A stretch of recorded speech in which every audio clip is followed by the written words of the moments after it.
was a boy, I was afraid of the dark. What was there? One of the things I thought might be there were vampires.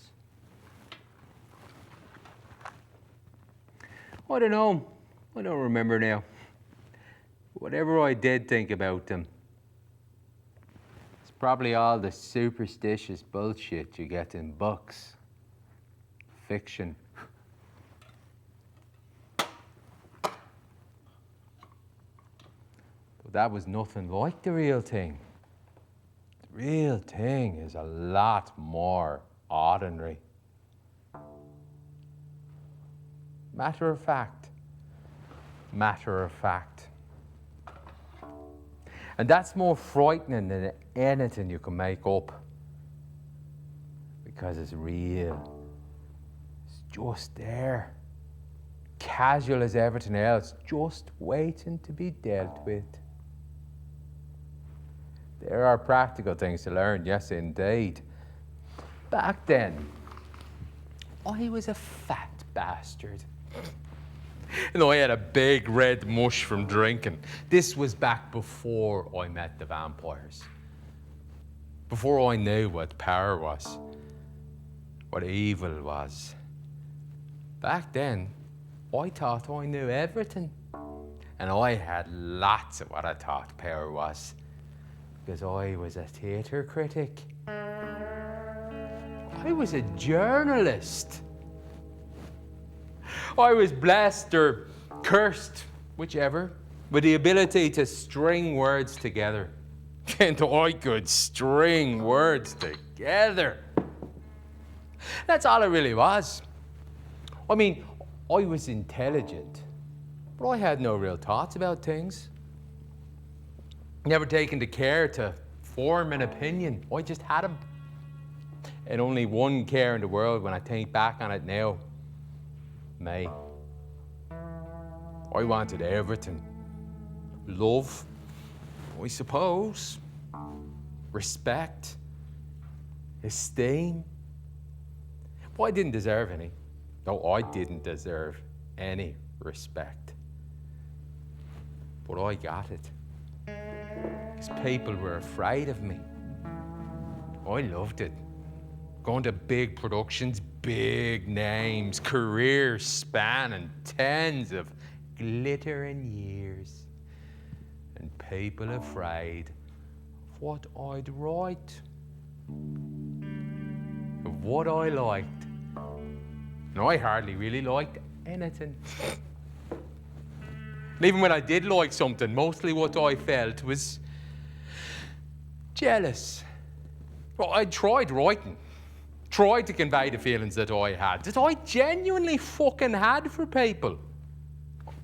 I loved people.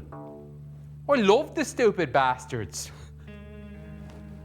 I wanted my compassion to seep out across the stage. You know, handicapped people in love, queers and lesbians absolving each other. A liberal fucking all-encompassing. You know? Nothing came. I had no ideas for a story. Nothing ever came. I could only write about what there was already. I was a hack. And I was a drunk. I'd be at gallery openings milling free glasses of wine. I'd be in the bar after the premiere of plays. I was the educated friend of the masses who read me, protecting them from these artistic charlatans, to rob them of their money. And I could feel this light going out. I could feel it. It's panic, I suppose. Getting older. Nothing done yet. I started rows with directors in pubs. Walked out of shows 10 minutes before they finished. I was on the telly. at all this drive. It was just going nowhere. It was putting me in the grave. I'd get a fright, you see, and I'd drink. And when I drank, I got vicious hangovers. I couldn't do a thing. I'd just do it all over again. And you see, my life was quite conducive to that. I only needed to get about 1 solid hour done in a day, and I'd be free. But I rehashed columns. I usually had reviews written before the show was finished. I could leaf through a current affairs magazine, see something, half an hour of 1,000 words, tied me over. And I was probably one of the top 5 highest paid in the paper. Editors licked the whole right off me. I was a character, famous in all the wrong ways. Nobody went without, not my fat tracksuit wife. She didn't want for anything. She was happy enough just to get a half bottle of gin into her. And the days just slipped through her thick fingers. Big house in the right place. Cars, the cash. We were a pair of fat fuckers rolling around in the mud. And their kids. My girl was at college. I loved her. I loved her in that way that I couldn't look her in the eye. Couldn't find the words. So instead, I just left money on the kitchen table every week. Apparently, she was a brilliant student. And I suspected that she was a writer, but I don't think I could have faced it if she was. You know what I mean? So instead, I sat in my study with Milton, Chaucer, all nice and cosy. You know, I'd finish a bottle, hit the sack about 3, 4. Then I'd hear my boy come in. He did nothing. And I supported him. All I knew is that he stank of deodorant and had some fruitless ambition of being a musician, plinking away at that hour of the night. He didn't want anything to do with me.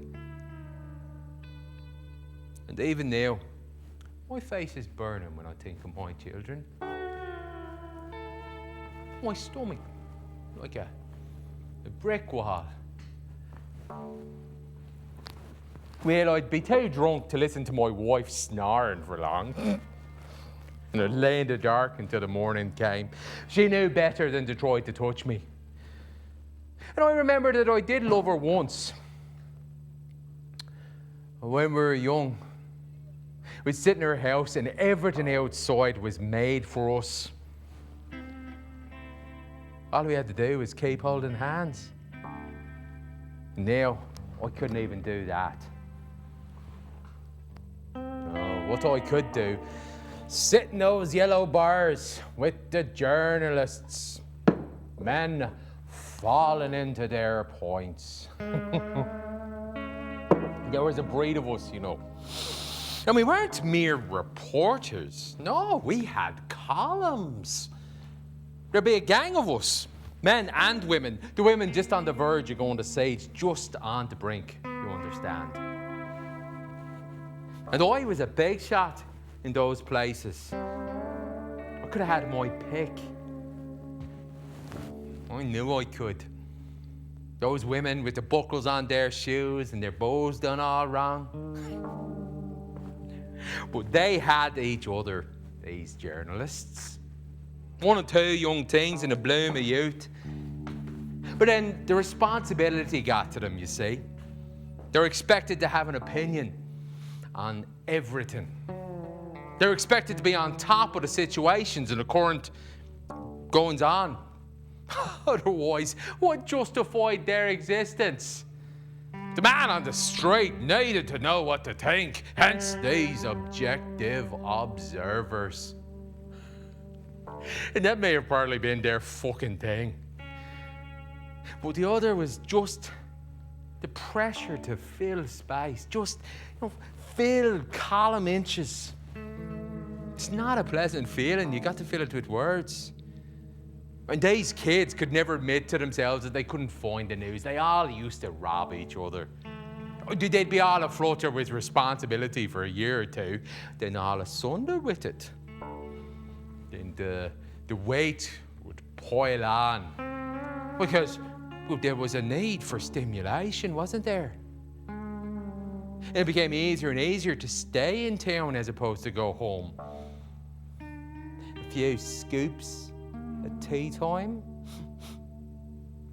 time to eat, money to lose. And you fell in with another journalist as a lover. You were done for. Because you'd help each other to keep going. And you'd look at each other with this joyous tear of camaraderie. And then a ball in hatred because, well, you knew this was hell. Of course, it wasn't all like that. Newspapers wouldn't get printed if it was. But there was enough of us, enough drunken pig-headedness being passed off as authority. And that was the world I was in. That's how I perceived it. Fuck, you think I'd surround myself with people who were succeeding? And what was I like in those places? Well, I wasn't dying, like you might think. No, I was dead already. And every once in a while I'd get it. I'd smell the rat. And the scotch would start disappearing fairly fucking sharpish. I was a bollocks to all the other critics. And I'll tell you why. It was because of this. It's because they were all cunts. Well, I couldn't stand their wishy-washiness. I was looking for an angle. Like children jumping up and down, seeing a parade. Like the kids robbing each other. But mostly I hated them because, well, I wanted them to like me. But I was only good at being noticed the only way I knew how, by being a...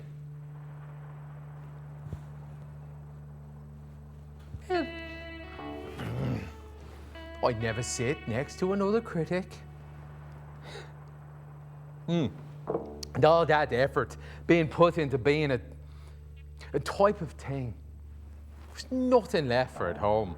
I'd get up, do some work, do an hour, and my wife would make some lunch for me.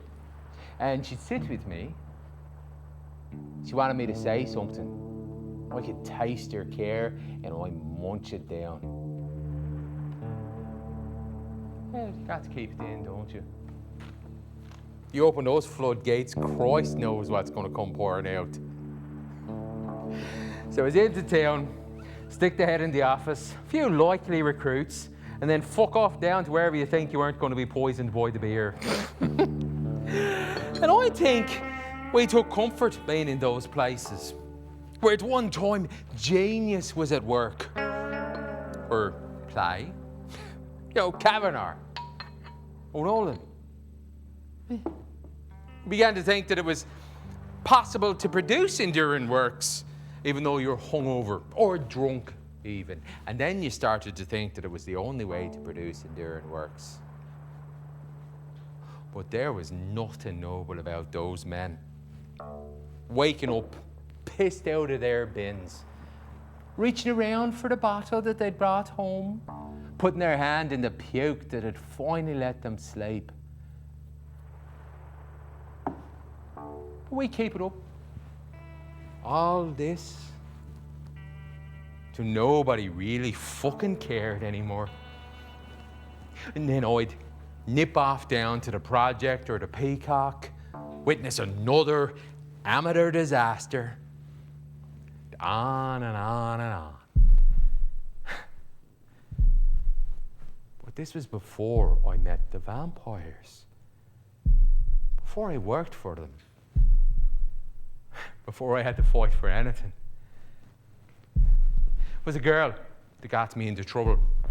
Unintentionally, it was my fault. She was an up-and-coming actress. I was reviewing a production of Salome at the Abbey.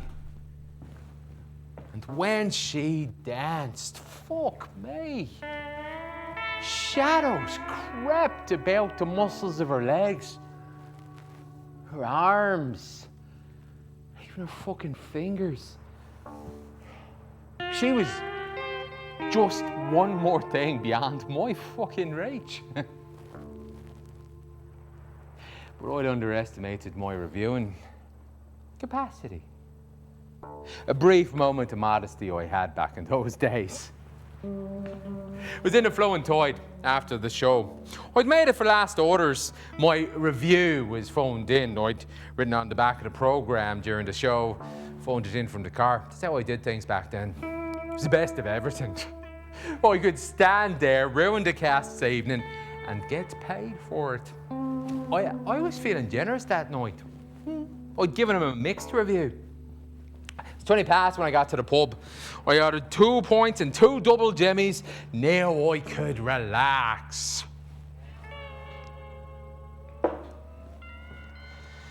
I know Peter Hamilton, the director, a few years before when I was speaking at a symposium on Irish theatre.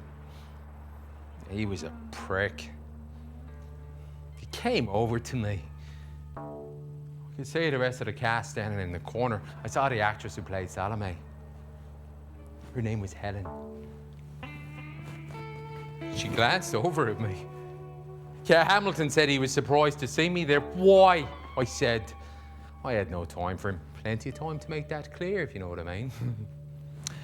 Well, weren't you reviewing us tonight? He said. Annoying, high-pitched voice. I told him the review was already gone in, and if he wanted to nip over to the paper, might be able to pick up tomorrow's edition. Nah, no rush, he said. But I could see he was getting restless. He had no cop. I knew he was going to give in and ask me. And he did. If it's already gone in, he said, well, why don't you tell me what you thought? And he gave an annoying little laugh, like none of this mattered. Then he took a big gulp of his pint. What I thought, I said, was pretending I'd given it so much consideration that it was difficult to sum up now. What I thought, well, I think it's one of the best productions I've ever seen. And anybody who's anybody would be a fool to miss it. Well, Hamilton could hardly contain himself. He stuck around, made a little bit of chit-chat, but the first chance he got, he shot off to tell the rest of the cast. And that's how the party got going. A kind of euphoria set in. Even the barman didn't seem to want to stop serving. Oh, I got chatting to the cast. Drinks were placed in front of me. I even started to believe my own hype. I started to believe that I had given it a good review. I was walking around congratulating everybody. My life has been changed, I said. They hugged me and I wept. Why I wept, I don't know. Probably accumulation of drink and aggravated lying, I suppose. But I did, and it worked. And they thought I was great. I wasn't like other critics who had no idea what they were talking about. I had a passionate belief in the theatre and what makes it good. Then we were out the front, and I was tired. They wanted to go on, but I was finished. Besides, it wasn't long before one of them got their hands on the paper and saw what a lying bastard I was. So I leaned on the car and I bid them good night. And off they went. Then a cool hand. Helen, I think I'll go home as well, she said. Where do you live? Donnybrook. Was on my way. And then we were driving through the empty streets, you know the way? And I couldn't stop taking a snaky look at her legs, and I drove fairly fucking slowly. We didn't say anything, we didn't talk. I badly wanted to tell her the truth, but I couldn't. This was my moment. I may never be that close to her again. We'd stop at the traffic lights and I'd be all like, hey. Milton and Chaucer were in the back having a great fucking time. But this was just a lift home, you know. Let's not get too excited. I dropped her off in Pembroke Park. She kissed me on the cheek as she got out, and I was the lowest thing. Good luck. Tomorrow night, I said. She told me to sleep well. I couldn't sleep. I sat in my study with the windows open. That summer breeze. And I thought about killing myself. I thought about the cast, reading the review I'd actually given them, talking about what a complete cunt I was. And then they'd find out I was dead and they'd feel rotten. See, they hadn't taken into account integrity, you see. A mystery that I was. I was too chicken for that. So instead, I lay on the sofa and things crawled all over me till it got bright.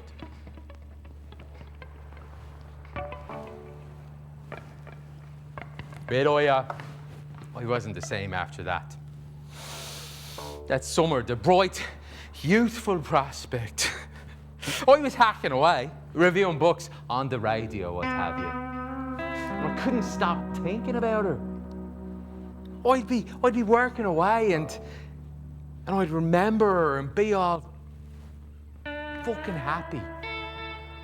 But there was this tinge as well. No, it wasn't a sexual thing. Oh, I don't know if I wanted that. I knew that if she was ever to give herself to me, it'd be her acceptance of me. You know, my fat, blotchy skin had nothing to do with it. And I don't think I wanted that. I knew that when we were married, I'd be happy enough just to sit and watch her tend to her beautiful children. Yeah. Well, the show didn't get any good reviews, as it turns out. But the news was that it was doing 2 weeks in London, down from an intended 4. I went back to the Abbey the night it closed. Broke my heart to watch her. And I'll tell you why. Because it was in her arms. You could see her arms working, the weight shifting there. You see, with us, it's all this. As we get older, we compensate for our appearance with our sense of humor, or our taste, or our minds. What if one day you woke up and you were the prime specimen that you always wanted to be? make you happy, wouldn't it? Because now your smile would beam confidence. Your stride would no longer have to hide the way you were built. Yeah, we could all just focus on being nice to each other. It's all getting very fucking Nazi now, isn't it? But Helen, she had that. She was never conscious of herself because everybody else was busy doing that for her. Do you see? You probably don't. But that's why when she smiled at you, you knew you were blessed. Because her will was pure. Here was this thing, doing what she wanted. No more. To be that thing that she wanted. Well, you'd stop performing like a fucking monkey, wouldn't you? That's a peace few of us find. You could see all that. The assured grace of her arms. How she moved.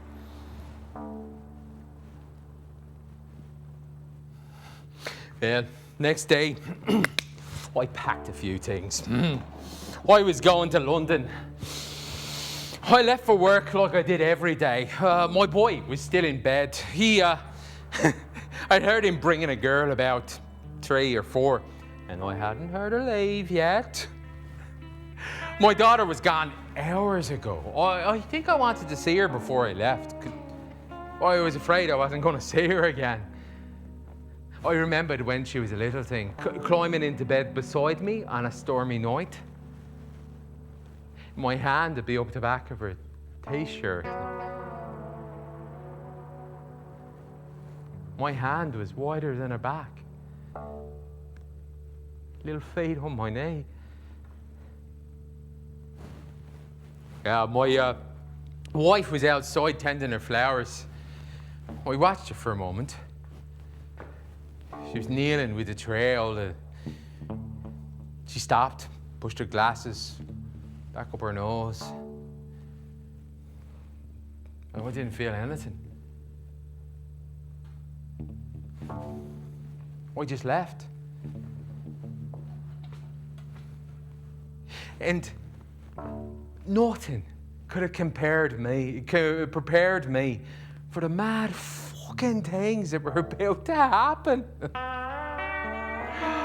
That's always the way, isn't it? It's probably better that way.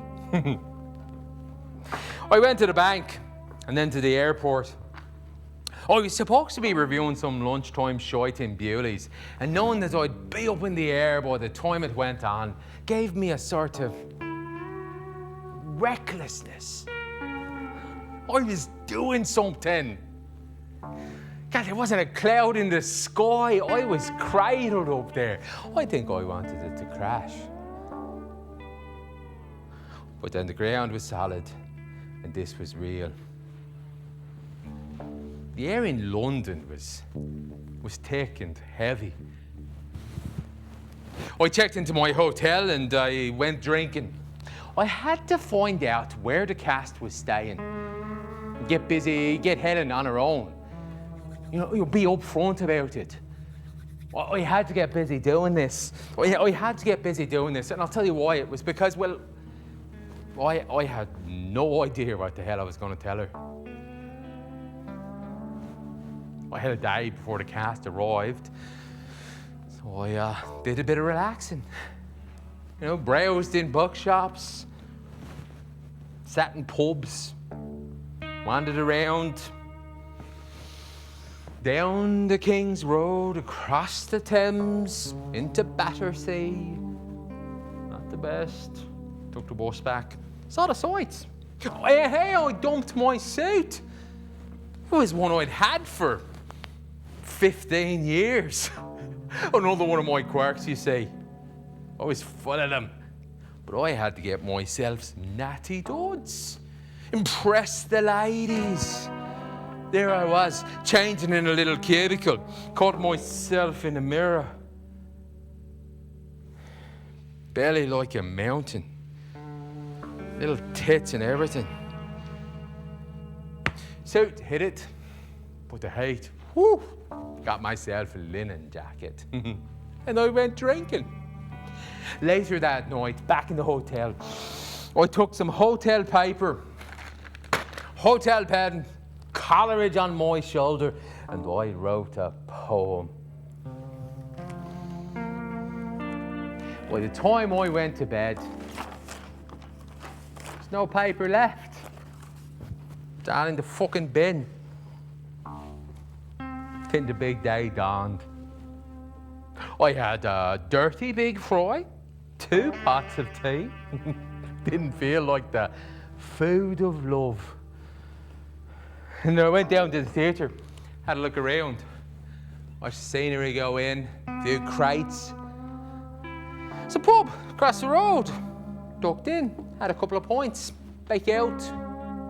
No sign of the cast, a couple more points. I was thinking about my wife and my editor. We were wondering where I was. Oh, yeah, I'd had binges before, not to worry. They'd be ringing each other.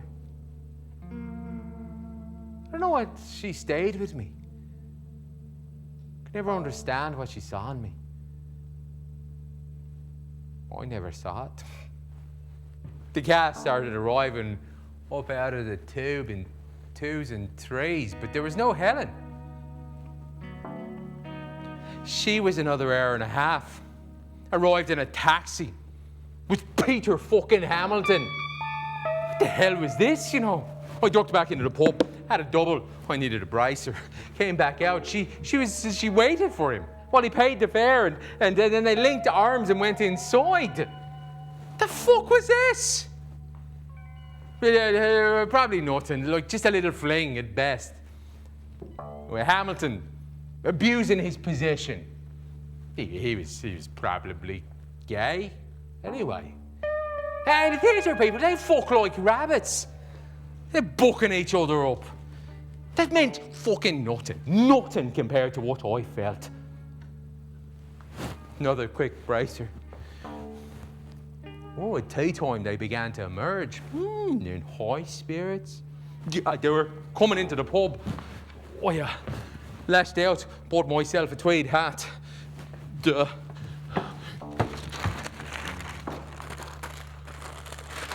Sat in the corner, watching them over a newspaper.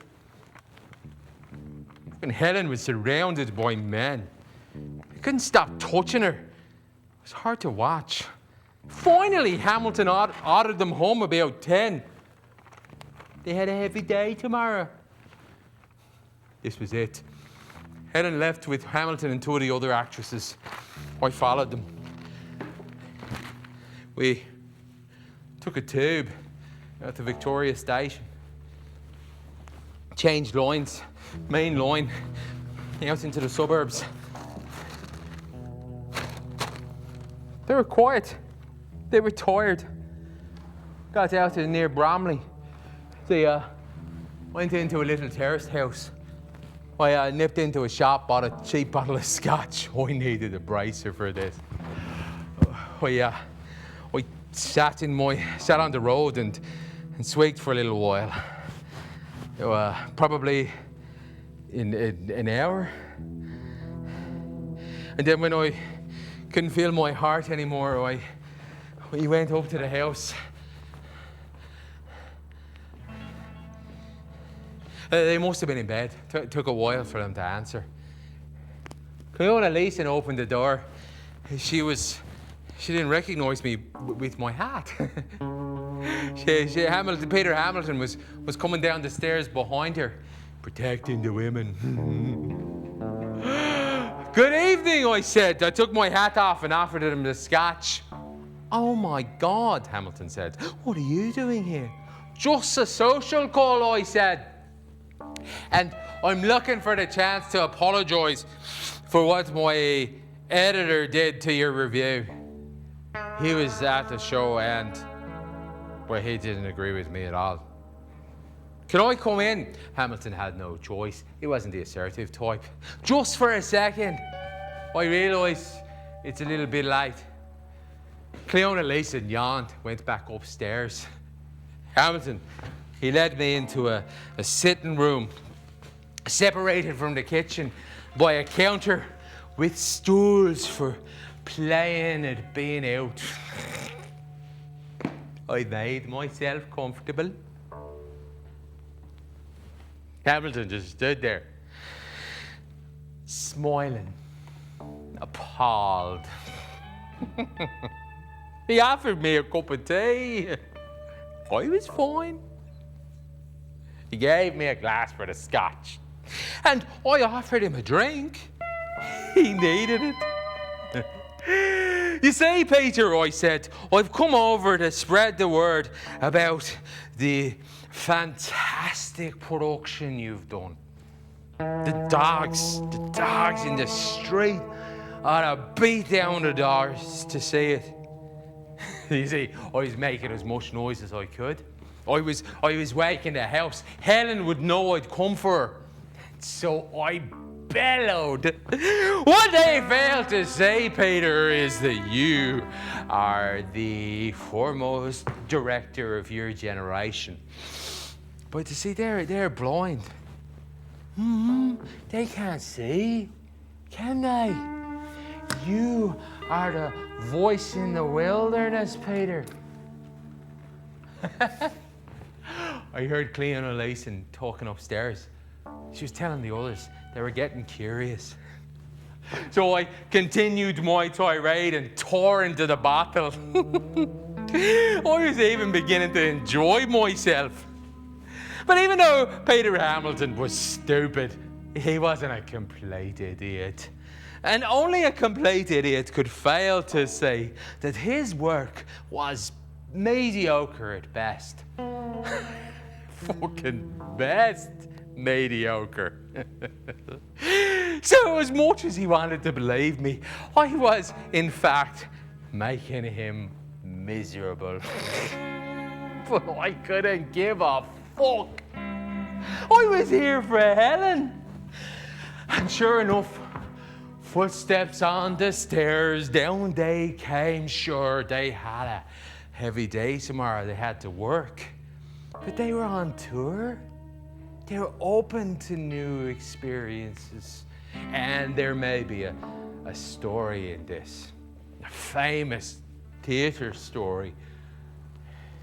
A critic came to apologise. Of course they'd come down. And down they came. 3 shivering little actresses.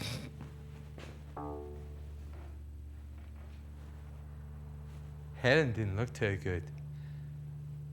And when she looked at me, my resolve, there was nothing. My resolve began to crumble. But when I told them the review being changed story, I told it falteringly. I was running out of things to say. You know, I'd resigned on their behalf. On behalf of a production that wouldn't even exist in 2 weeks. Sounded like the lie it was. But I was in for a penny now. Hamilton, he wanted to believe me. It would do his career good. A critic resigning on his behalf. That fucker would hold on to it. Cleona Layson looked amused. She was smirking into her cup. Helen looked too exhausted to care. But the other actress, Sheila Kilmady, she was older. I knew her husband. He did a lot of telly. I poured a point over his head back when, about 10 years before, back when I used to do that sort of thing because it got me the attention that I wanted. And I'd brutalised him for a cameo he did in a British sitcom. I said he was about as funny as wiping your hole with a Brillo pad. I don't know why I picked on him. Christ knows, we all need a purpose in life. Even if you've got to make it up, huh? And here was his wife, looking at me with all that wisdom coaches get when they move to the city. And they find out that saying smart arse crap for tourists isn't enough anymore. You have to work, and life is hard, and all that shite. You seem to have a problem with me taking a stand, Sheila, I said. She didn't say anything for a moment. Then she said, I just don't believe you, that's all. She went upstairs.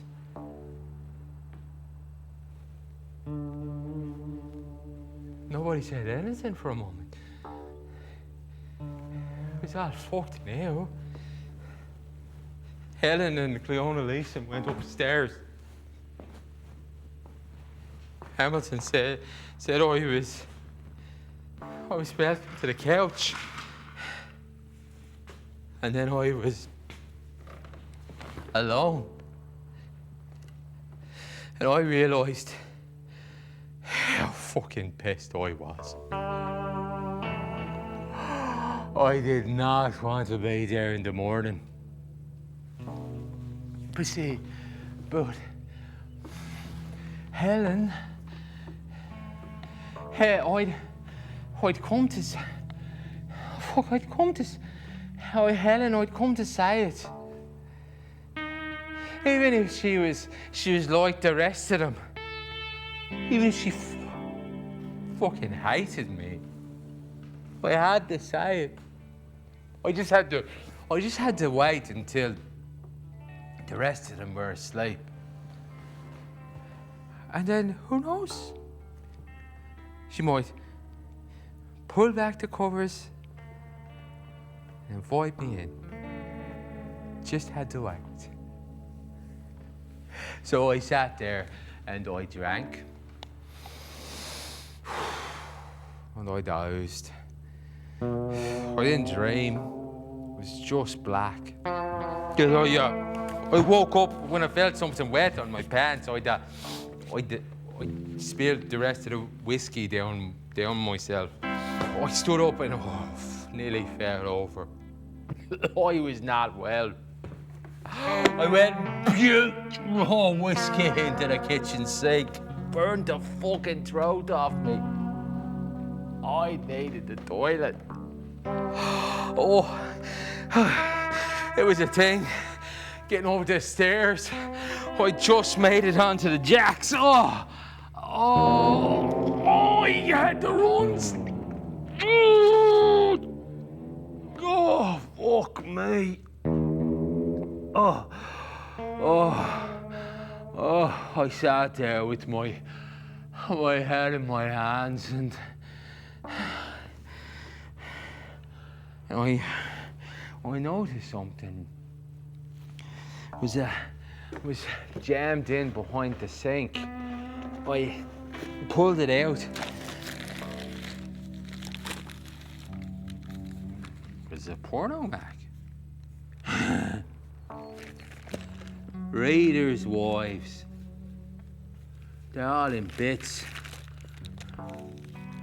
On the living room sofas, legs spread, fucking arses in the air. Oh, fuck, I felt something light in me that I hadn't felt for a long time. But I wanted Helen in that way. God, I wanted to fucking hurt her. I wanted her to feel it and beg me to stop and beg me to keep going. Stood up and I pulled up my pants and I went and checked the rooms. It was getting bright. Cleona Leeson and Hamilton were in bed together. Oh, fuck, I could see her tits. Jesus, it spurred me on. Sheila Scheitbach was in the next room. She had a pillow on her face. All I had to do was apply just a little bit of fucking pressure. But I had other things on my mind. I opened the door to Helen's room. Sunlight streamed across her bed. Fuck, I'd never seen anything so beautiful. I wanted to shag her. I thought back to my study, reading the Elizabethans. I thought about those poems. I'd forgotten what they were about. They were foreplay. They were all about having it off. I climbed onto the bed.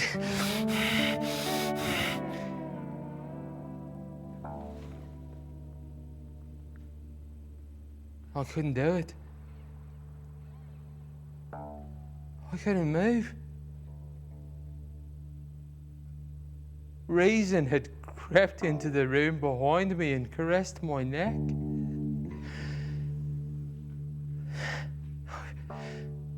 This girl, I could only crave her attention and ruin her. I was thinking about my girl, do you see? I was thinking about something real. I got down quietly and I left.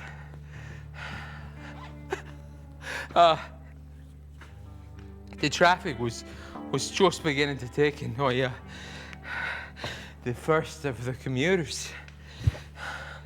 I walked west. Canterbury was in Kent, and this where Chaucer sent his pilgrims. It's where Christopher Marlowe was born. He was murdered in Kent too. There's not much of that now. I walked up to Crystal Palace Park. I had to keep taking a rest. So hot. I walked up through the long avenues of the trees, up to the ruins of Crystal Palace itself. I sat on the stones and I closed my eyes. I can't believe I'd been stupid enough to think that something was going to come out of this. And I was fucked as far as Dublin was concerned. Everywhere I went, people would laugh at me. It was bollocks. I closed my eyes. Chaucer's pilgrims went by. Christopher Marlowe was arguing over the bill. My girl climbed into bed beside me, and then someone took her away, and I heard her screaming. And I woke up. Oh, I was not well. I was sweating booze. Oh, I needed a drink. It was getting dark. I had to get out of the park before it was too dark to see. So I scratched the gravel out of my hair, and I stood up, and as I did, something moved down by the steps. It was large, huddled. I thought it was a dog. I was frightened of dogs. I stood looking at it. I didn't want to provoke it by moving. I needed to find another way out of the park when suddenly it stood up. Jesus, it was a man. He looked quite young, probably 30. He started coming towards me, and for a second I thought I was going to be mugged. But there was something about the way he walked. It was relaxing to watch his easy stride. I just wanted to watch him walk. Nice evening, he said. Yes, I said. he came up and stood next to me. And we looked out over the lights of the city. All those lives. It's getting dark, he said. Best get back to civilization. Good idea, I said. And we began to walk down into the park. It was perfectly natural for us to do this. It's like I'd known him for years. No, just a casual stroll down into the park. Were you asleep up there? He said. Must have been, I said. It was a rough night last night. He smiled at me and said, I know what that's like. And then he offered me his hand. My name is William, by the way. I shook it. Wasn't cold like you'd expect the vampires to be. It was cool. It was just right. I think I wanted him to touch my face. I don't know. It's getting hard to think. I just wanted to walk.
have power.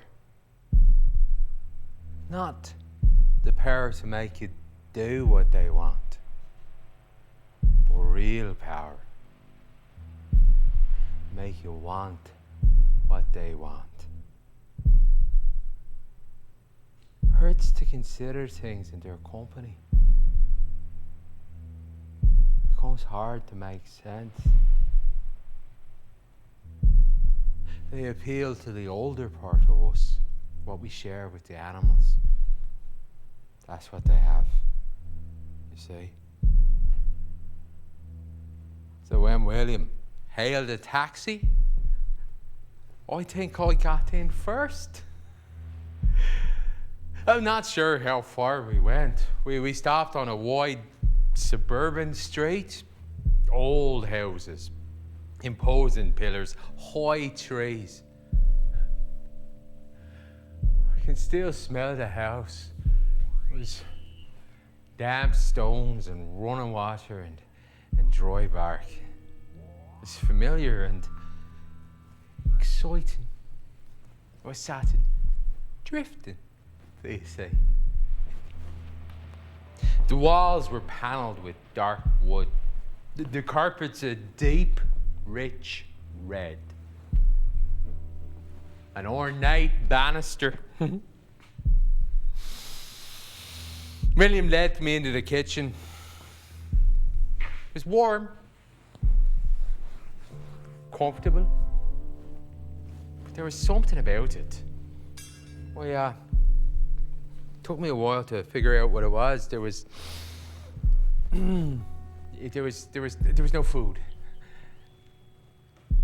William put a bottle of Glenfiddich on the table, and I took a good lash of it. He sat with me while I drank. We didn't say anything.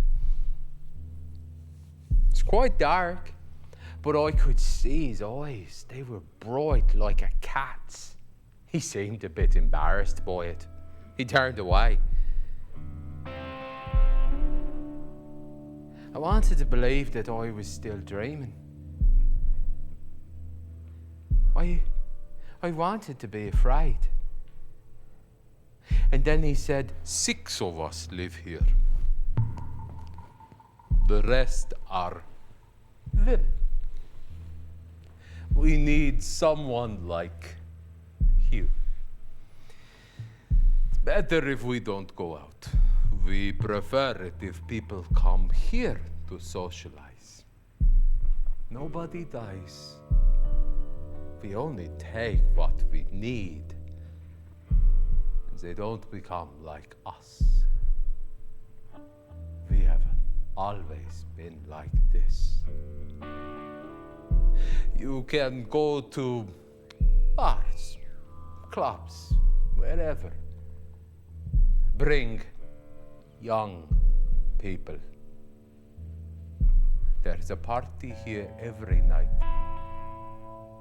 And you'll find they wish to join you. Can you only come out at night? I said. He smiled at me and said it was more convenient for them to live at night because people are more willing to have a nice time then. Is it a nice time? I said. He looked at me. His eyes pale, pale blue. It's a wonderful time. And I believed him. I was drunk. I was, will you do this for me?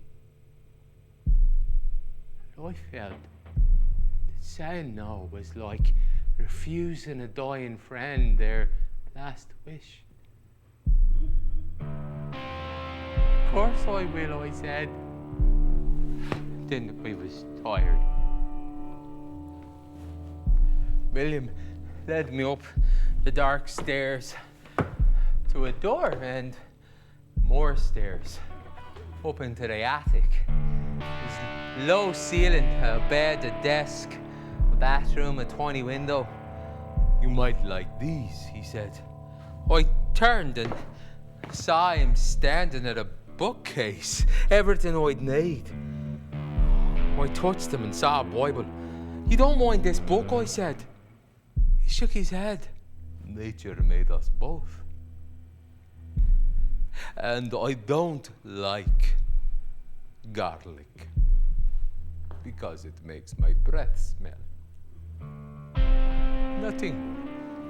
Superstition. And then he frowned and leaned on the bed. I'll tell you something strange, though.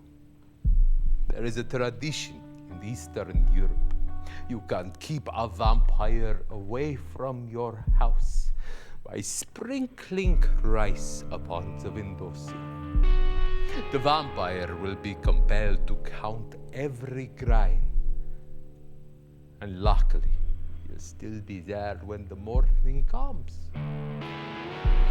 For some strange reason, this is sort of true. I couldn't tell if he was joking or not. He seemed serious. He said he had an overwhelming desire to know how many grains were in a pile. And he seemed to think there was something noble about that. That it gave him a deep sense of inquiry, not a stupid obsession. Fucking right. That was the first sign I got of his vanity. That he thought he was more than he was. Turned all his faults into virtues. But that night, I was stupid enough to feel that. He shook my hand and left me.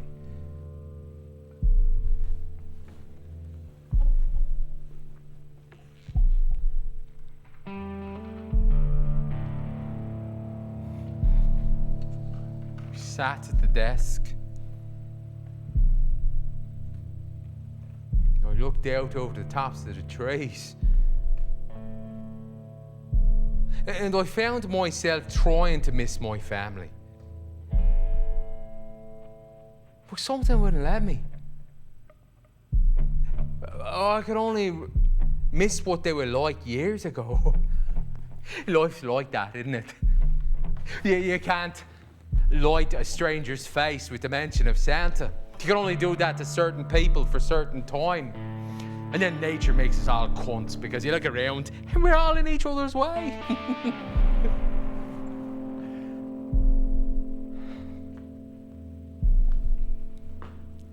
There's always going to be a smugness about you listening to this. As we take part in this convention. And you will say, these vampires are not very believable, are they? And you're entitled. These rules, these restrictions, these conventions, they give us that freedom. I have the freedom to tell you this unhindered. And you can sit there assured that no one is going to get hurt, possibly offended, but you'll live. We're all safe here. Safe to say things like, if they were vampires, why don't their victims become vampires? And you are, of course, relying on the lazy notions foisted upon you by others in an effort to get you to buy more popcorn. But when you find out that they're real, that all changes, you see.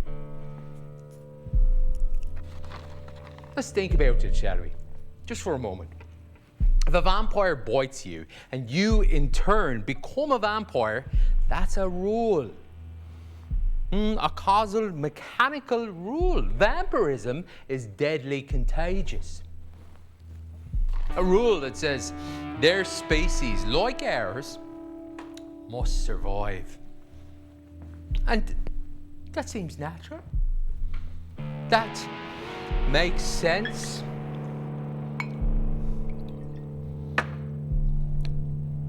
But we want it both ways. We want their bite to be magic, death-defying, supernatural. Why? Why do we want there to be magic? Is it because magic doesn't exist? Don't have to be afraid of what doesn't exist. Or is it because we envy them? We're jealous of their power to instill fear in others. If we can't have that, and if we can't, nothing can.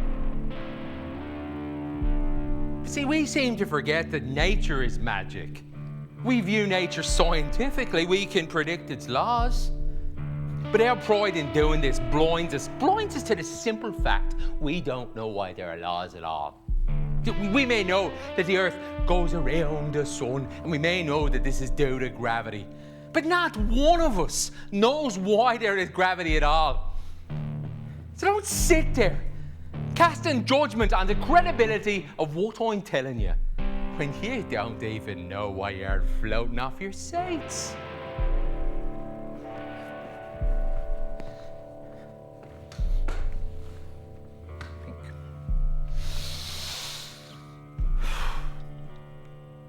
I woke at my desk.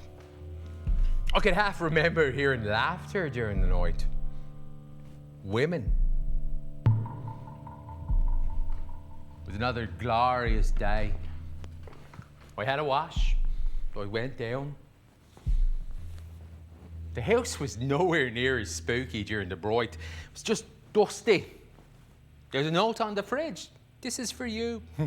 It's full of food. There was food all over the place. I went out the back.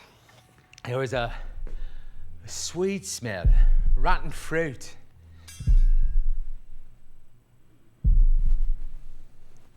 I could just see the roofs of the houses on either side, just see them over the tops of the trees. And they needed repair, and I knew nobody lived there. There was empty bottles all over the lawn. Flies buzzed around the remains of the barbecue. The sun was getting too bright. I needed to be inside. My wants were becoming very short term. You see, that's all part of it.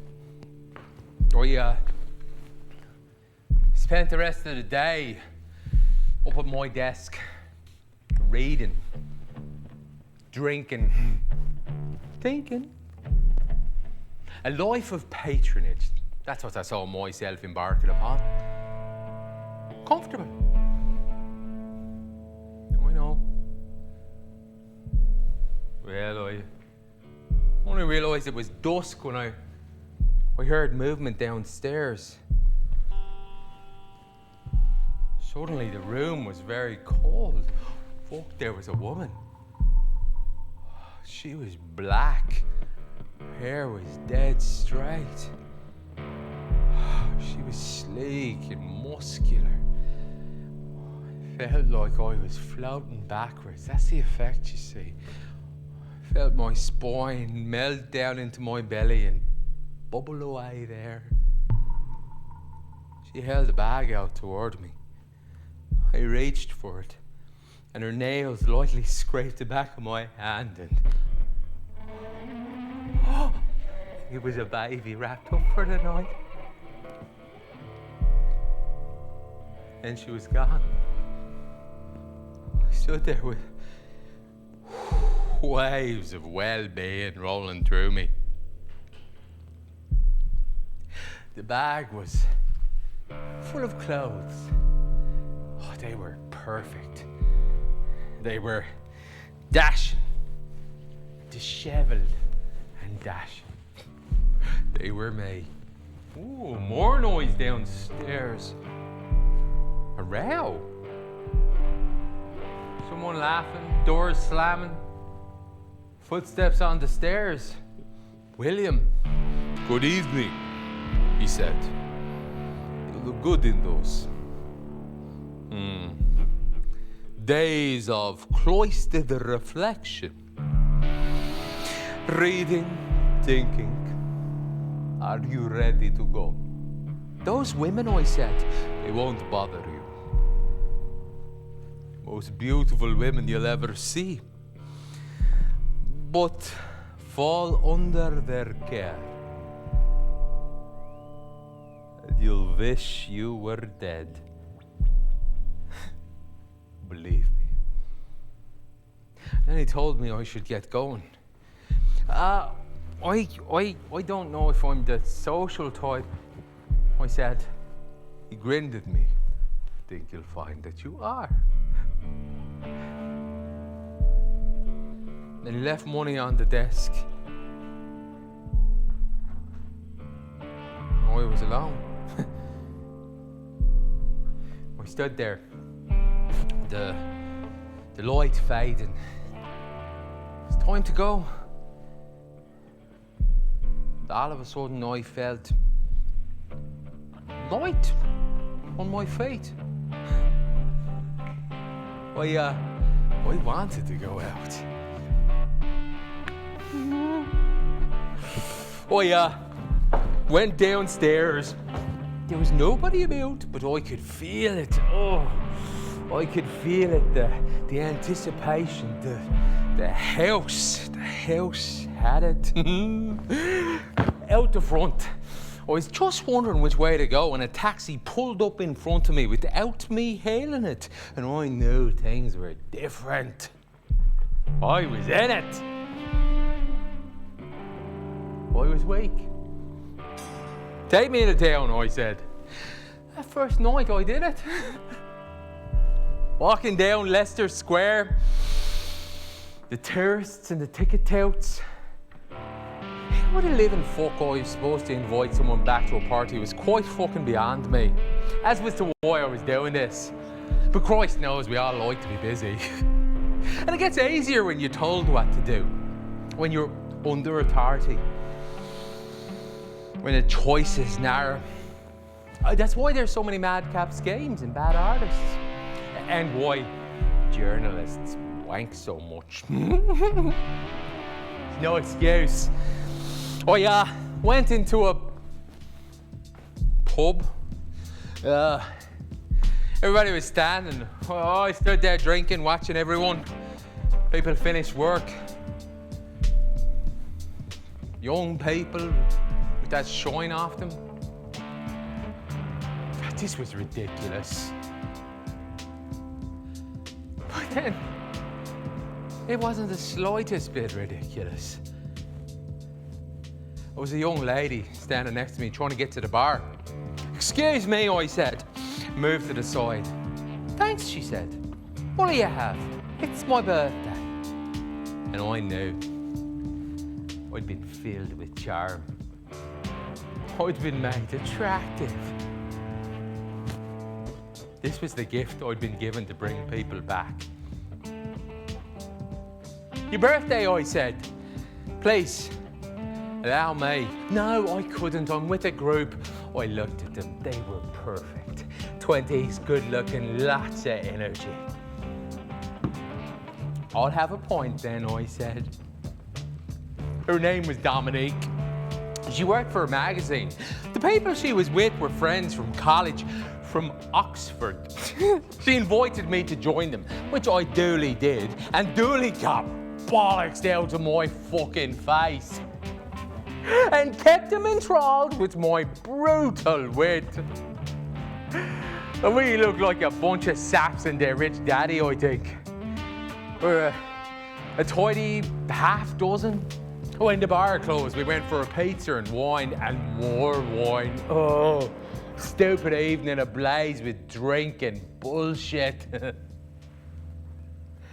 And then I had an idea. Why don't we all go back to my house, for God's sakes? And I'll admit, I was curious. I didn't like them.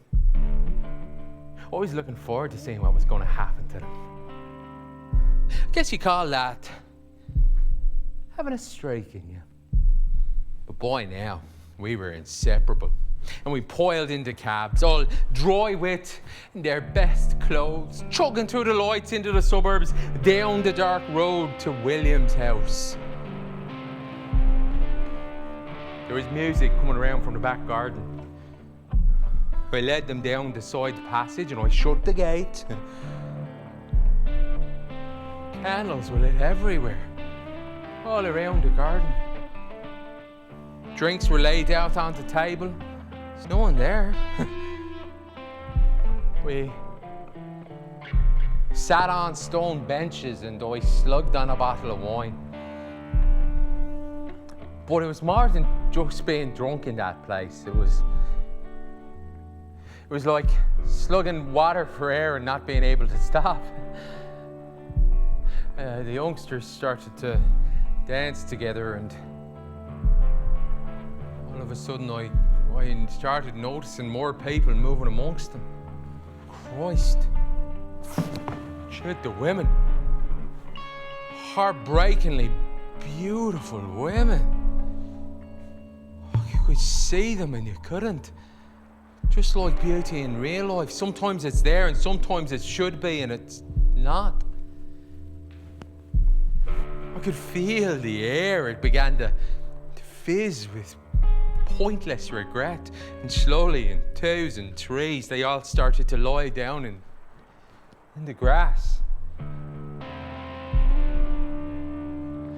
The moon and the stars shone down on this, and it was just another one of those things that goes on. Nothing special.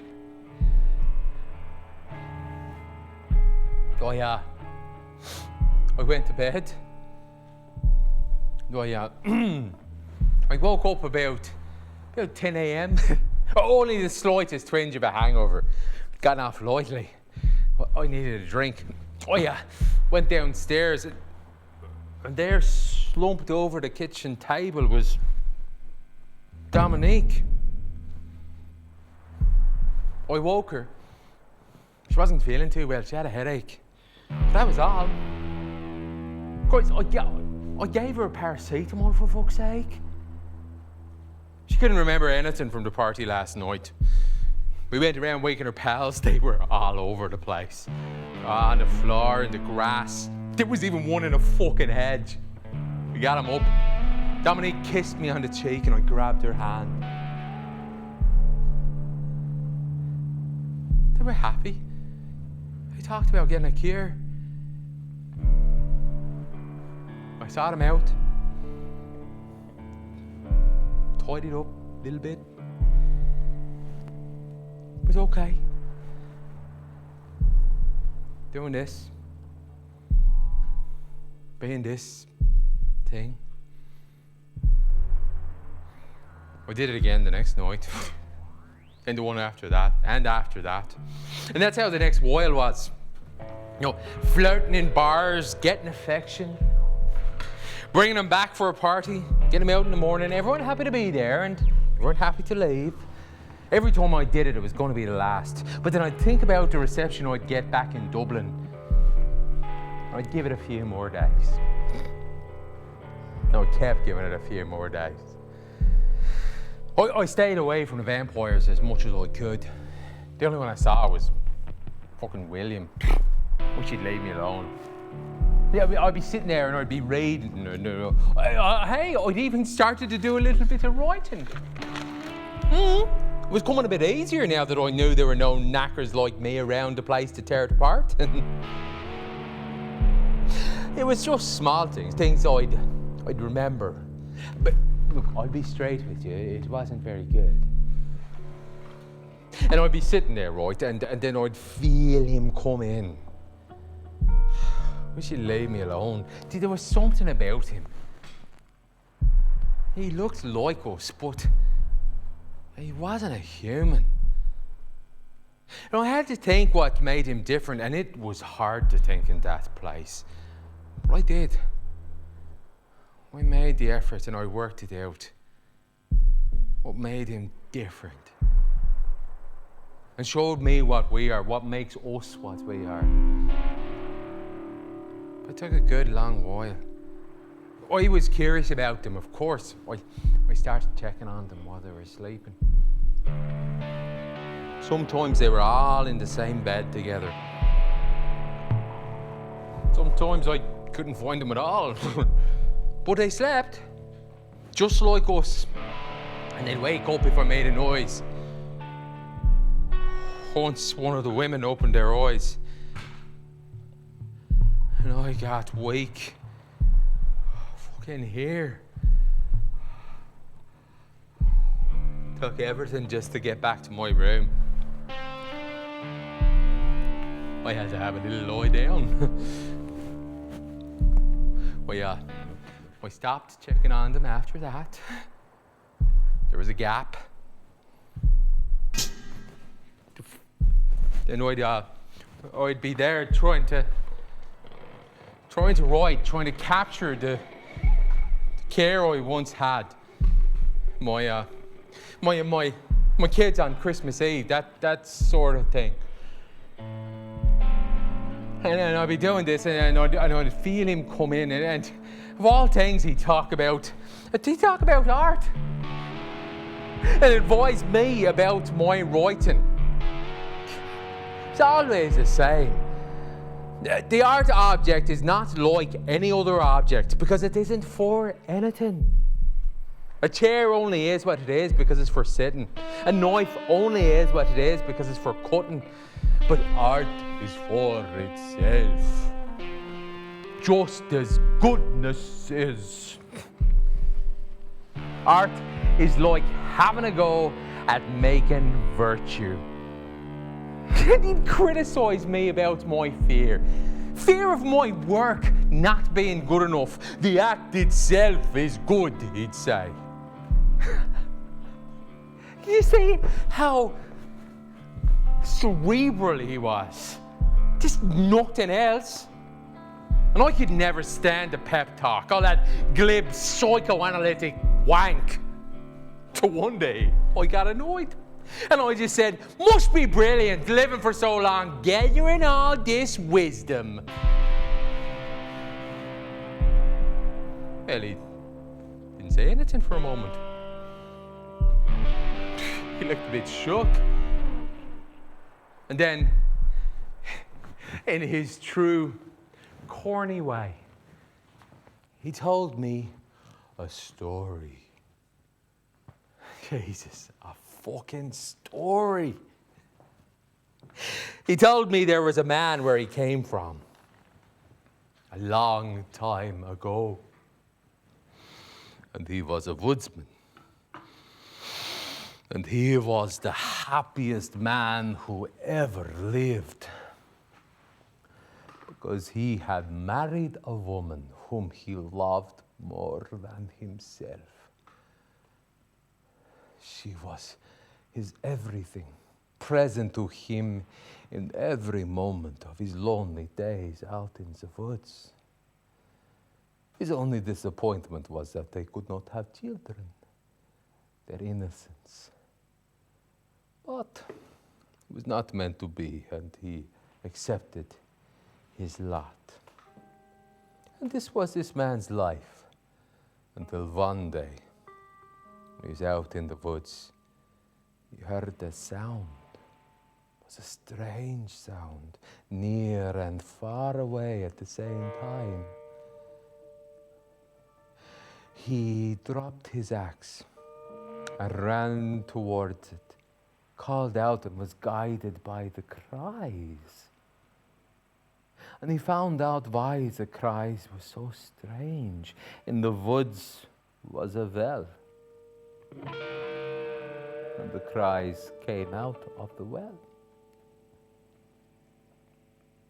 He looked down in the water far below. An old man clung to the bucket, desperately staying afloat. The woodsman strained and pulled and worked, got the old man up, lay him down on the ground to recover. But it was too late. The old man was dying. With his last breaths, he told the man to look in his satchel.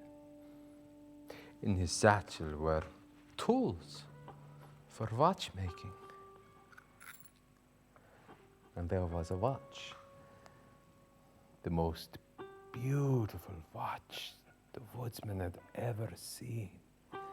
It can tell more than just time, the old man said. And then he died. But Wasn't for many years before the woodsman found out what the watch's secret was. One winter's day, he was working out in the woods. It was getting dark. He checked the watch. It had stopped. He tried winding it, but nothing happened. Then he wound it backwards and something strange happened. The light got brighter. The sun rose higher in the sky. He wound it back again. The sun rose higher. He could travel through time. He wound it forward and the sun went down again. Naturally, he was quite fucking amazed. You see, this is the art of the understatement. And his wife, he never told anyone about this. Not even his beloved wife. It was a secret.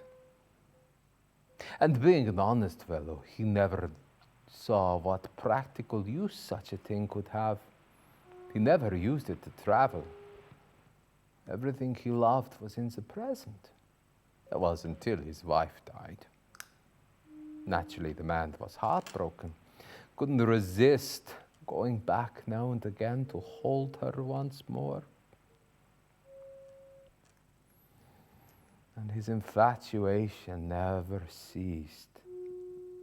He was fascinated by her. He was in love, do you see?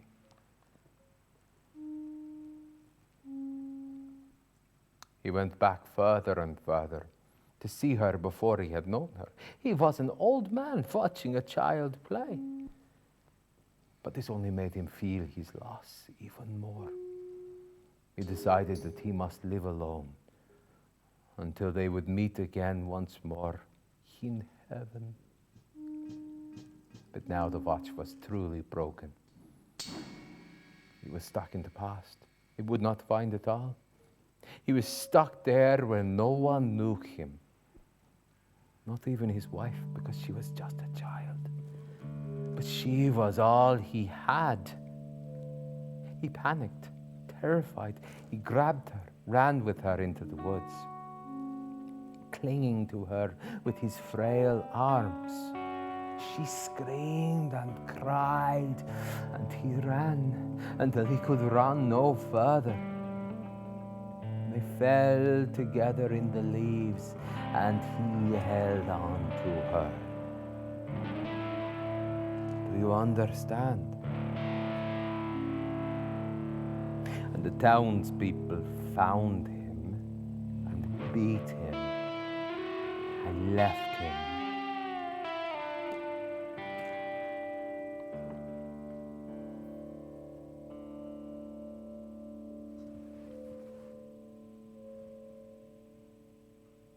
When he finished telling the story, we were quiet. I asked him what it meant. He didn't know. He looked a bit bewildered, and then he laughed and he fucked off. He had no idea what his story meant. You see, he knew he was supposed to be informed by it, but it was just a story that he told. Fucking one about not being able to get back. That's what makes us different.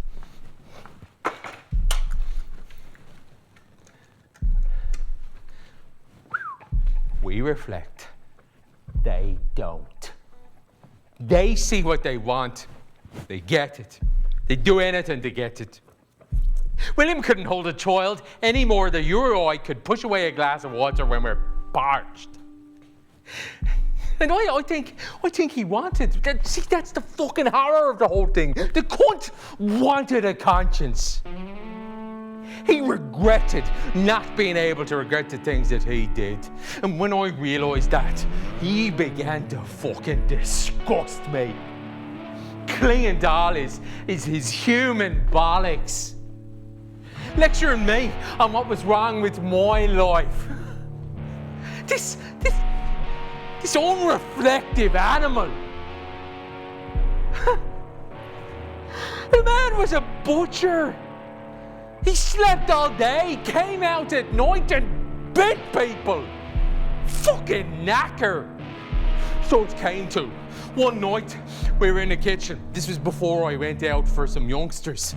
And as usual, I'll admit it, I was a little bit pissed.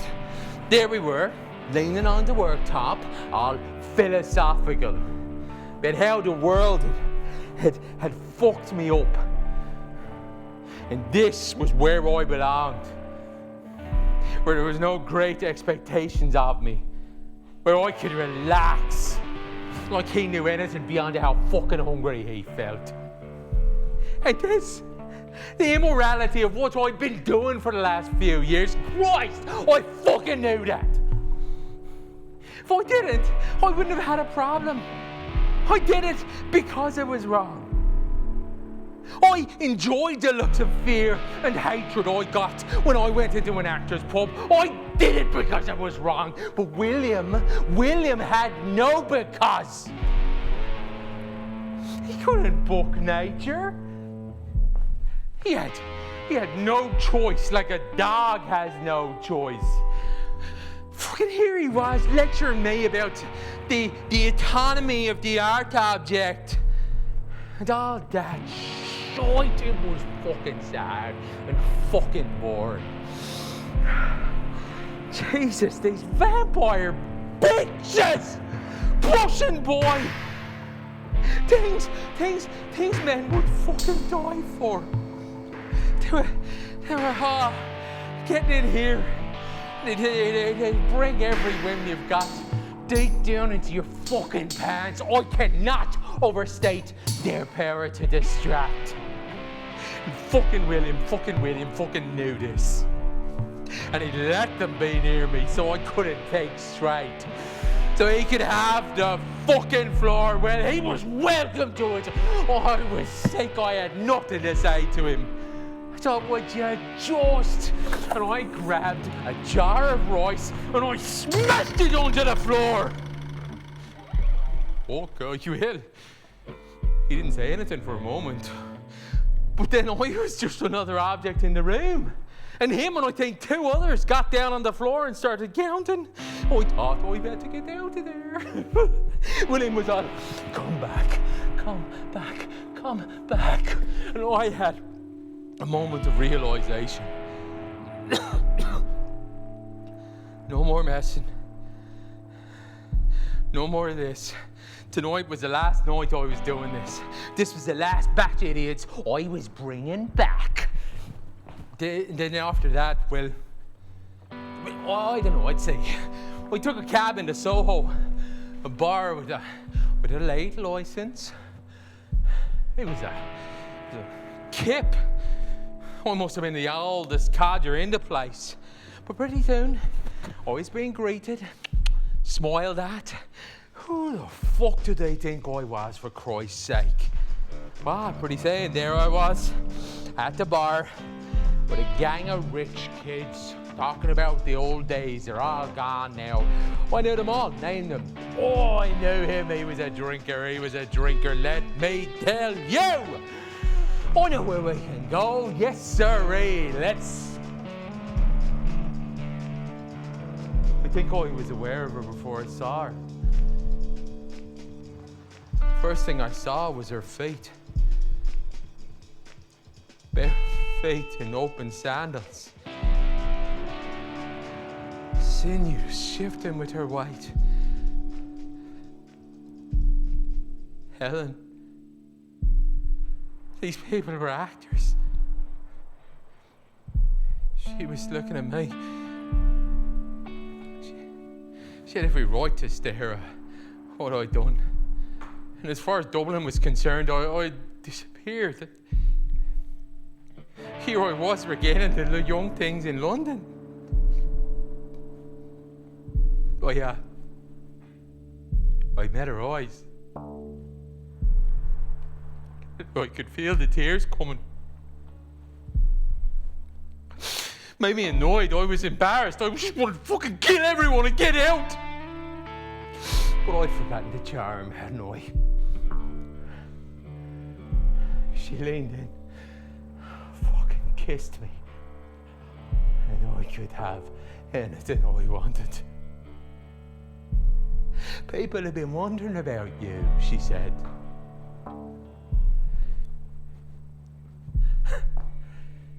People. Let me buy you a drink. And I bought a round. You see, that was the first time I'd been surrounded by artists and actually felt in charge. This was the perfect last batch. In the morning, none of them would remember what had happened, and I'd fucking know. And they'd be fools in my eyes forever. I had power now. But Helen, it could be different in her case. In our case, you see, I could keep her away from the others and take her up to the attic and lock the door. And she'd want to lie with me till it got bright. And a big clock would wind back. In the morning, how the world would have changed. That was my wish. Come on, I said. Let's go. We piled into taxis, and for the second time in as many months, she was beside me. Her body a cool, soothing, fucking you know. The rest of them were drunk like maniacs. I leaned into her. You've got to stay beside me tonight, I said. She didn't question it. She just nodded. I was beginning to miss things. But human company, the spell was breaking. And we pulled up at William's house, probably the most people I'd ever brought back. We went down the side path. I held her hand. And I got the shock of my life. Fuck me, the vampires were already there. All around in the gardens, just fucking watching. There's no music tonight. The young actors didn't seem to care. They were caught up in the easy confusion of the place. 10 times as drunk as what they were when they left the bar. The worst thing was that William was just looking at me. He was annoyed at me. I'd let him down. One minute he was all clever. Next he was on the floor, counting fucking rice. I showed him what he was and what he wasn't. Shit, the women didn't waste any time. Already there were tangles of limbs all over the fuck. William just looked at me. I took Helen inside.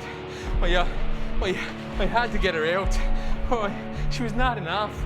I had to get her out. I began to panic.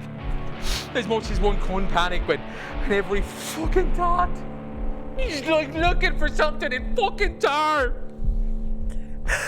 God, we went into the hallway and one of the women were on the stairs.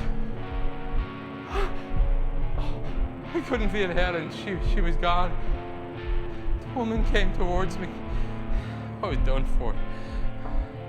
My knees began to wobble and she lifted me in her arms.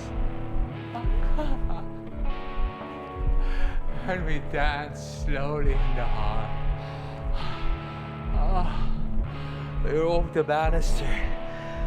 We were down in the corner. We were drifting. The joy of fucking giving yourself to something like that. putting yourself in someone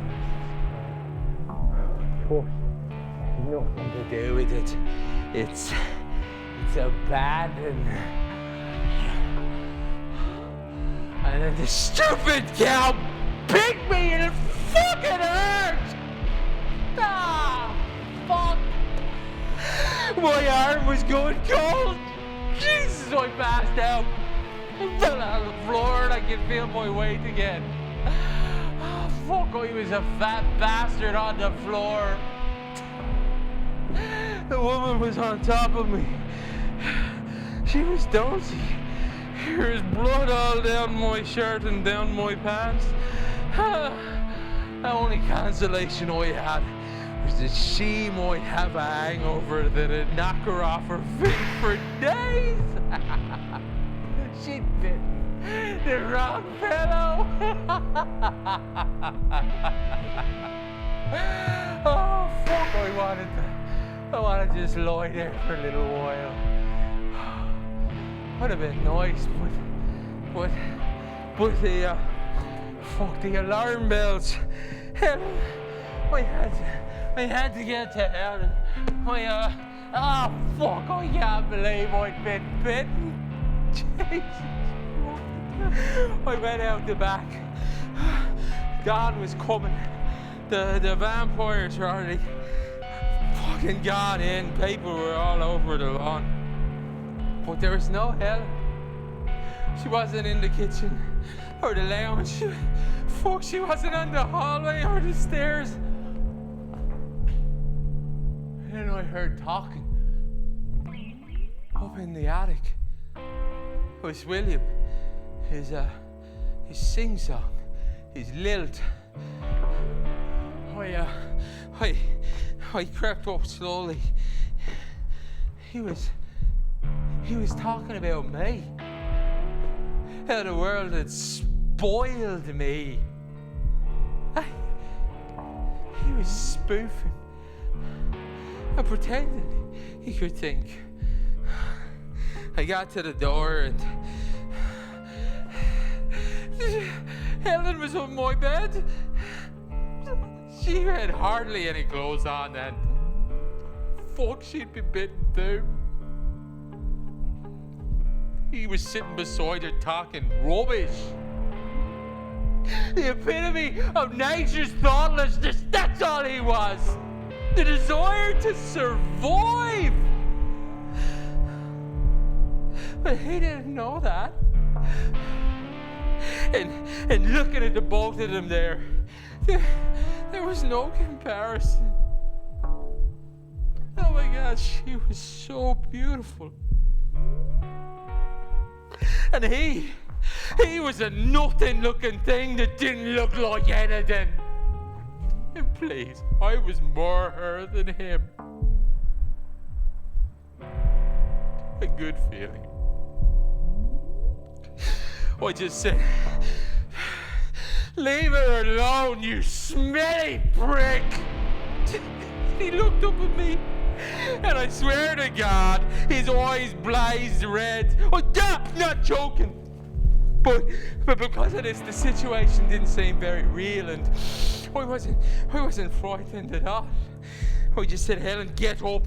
She obeyed me, like a sick child does. And slowly, with resignation. Do you want me to leave? He said. No. I said, stay there. I'm going. He looked at the bookcase. You won't be happy.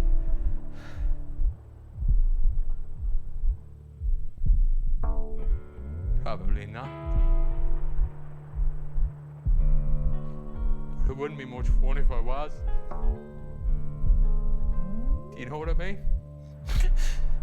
I put my arm around Helen and I led her downstairs. I don't know why he let me go. Maybe wanting a conscience is the same as having one. I mean, it's all the same effort, isn't it? Maybe he was just imitating us.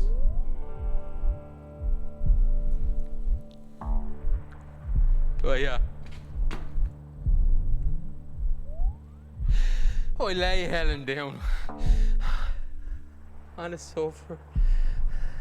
One of her pals. She slept. Gave her a kiss and I left them to their hangovers. Oh yeah. I walked down the street. The summer was fading. There was a chill. I walked down the street and thought about the fuss people were going to make of me when I got back. The potential to bully sympathy out of everyone. Back from my breakdown. I'd embrace my second chance. Fucking, I would do a piece about getting back in touch with people. Fuck.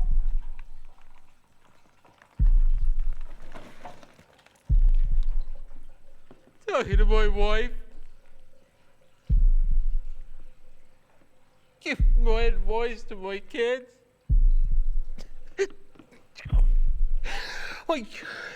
I had my health. I fucking had my resolve. But most important, over everything fucking else, I had a story.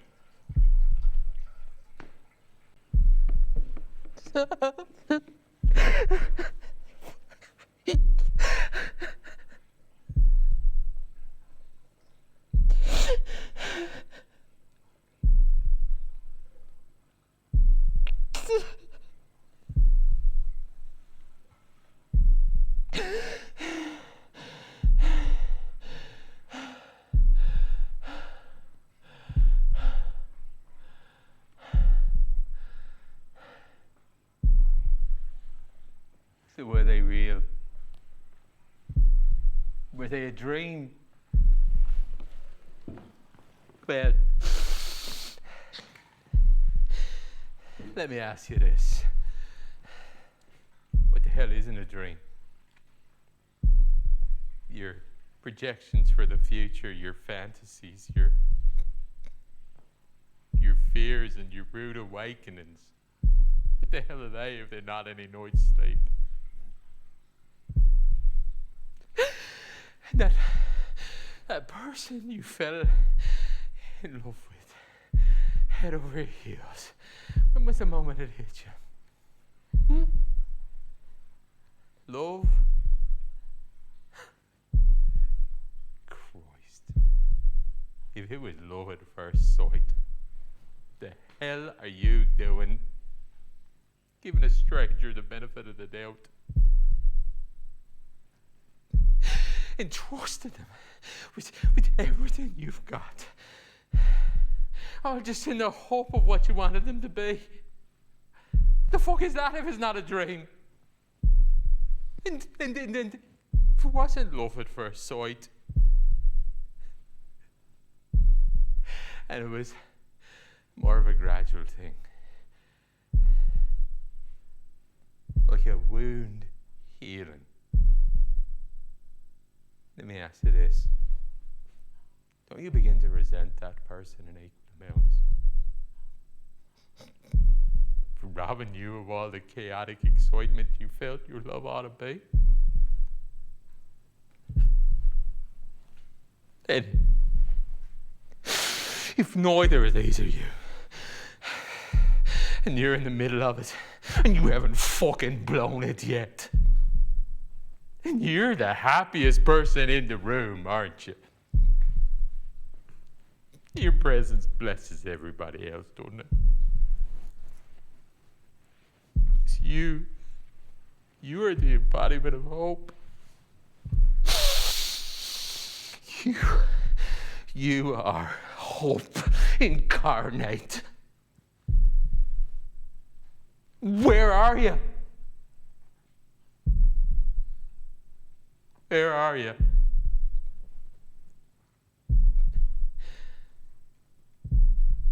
Where?